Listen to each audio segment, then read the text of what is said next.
From the Diary of Bill Lowie, Monday, November 9th. Another troop lift into an area where a battalion of VC were supposed to be located. We were fired at by an automatic weapon. There were no hits from it. One armed ship was hit with a .30 caliber bullet in the cockpit. Luckily, no one was hit. Another gunship reported that he had been hit and had blood all over the cockpit.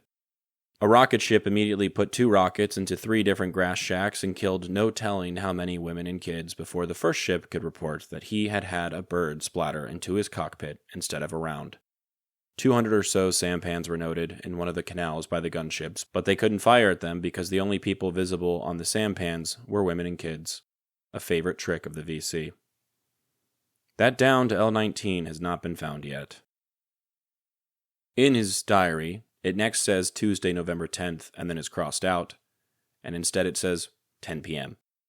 Just as I was dozing off tonight, one of the guards on one of our outposts opened fire on 3 people out to his front. This firing woke everyone on the compound. There was a lot of speculation about what could be out beyond our defenses, and of course, the incident at Bien Hoa is still on everyone's mind.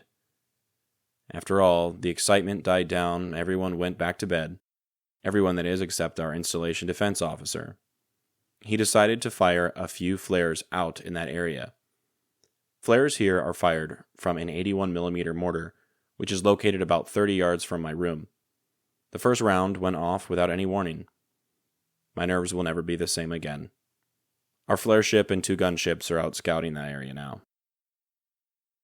Meemaw told me the only thing that Popi ever seemed to care about after returning from Vietnam were kids. They became his priority. I was told that he even wanted to adopt a little orphan girl that he found over there when he was traveling off base. The U.S. would not let him take her. There were too many logistical issues. Meemaw said she'd have been happy to adopt a kid, but it was just too much to get her over here. It always bothered Popi that he couldn't do it, though. There was a convent that actually bordered the airfield at Vinh Long. According to Stars and Stripes, the U.S. military's newspaper, the convent had 8 nuns, 5 Irish, 2 Vietnamese, and 1 Malay. The convent ran a school for girls, where orphan girls or others who wanted to escape the war could go and have a place to live and go to school. Popi told stories of going over to it and conversing with the nuns. They'd even make clothing or trinkets that they sold to the airmen. In fact, there are quite a few items of clothing that they had hand-stitched for Popi. He got his boys matching shirts with the 114th Aviation Company's logo on it. He also got Charlie an exact replica of his warrant officer dress shirt. The nuns at one point reported having over 200 girls in the school.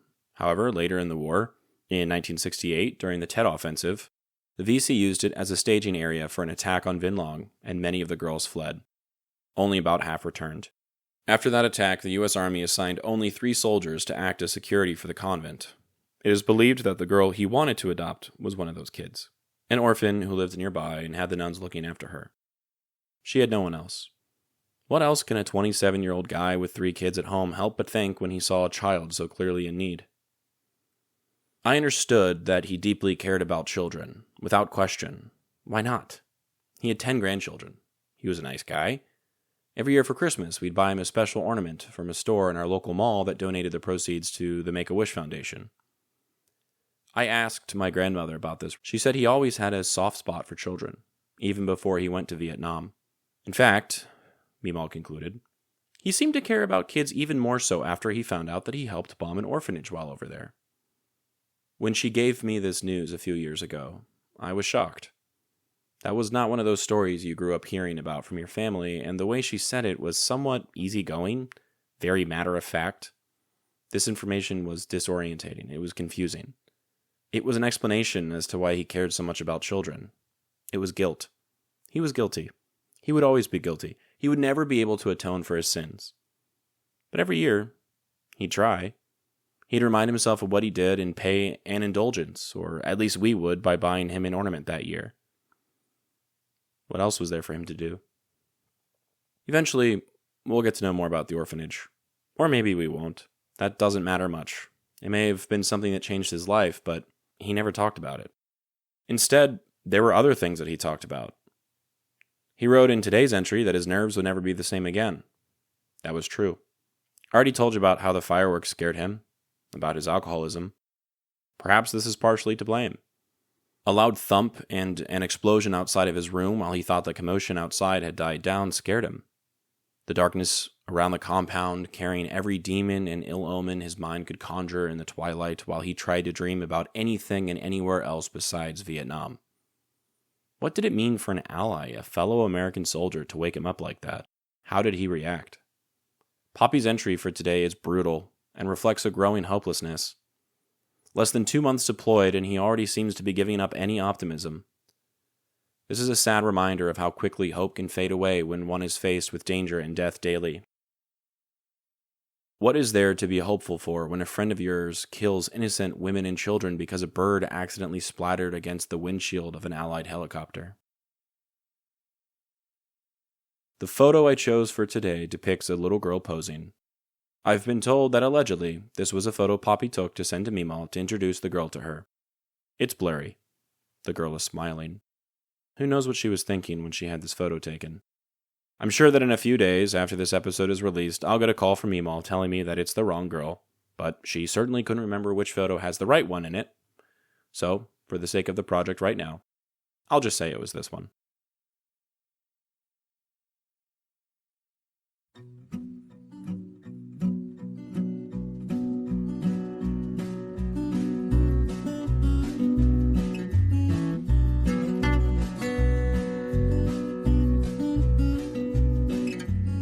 I'm Alex Lowie, and I hope you have enjoyed listening to this episode of Dearest Suzie, and receiving messages from the past that my Popi wrote exactly 60 years ago.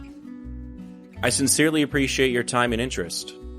Please consider following the podcast on your preferred platform, and if you're enjoying it, I kindly ask that you take the time to rate the show and leave a review.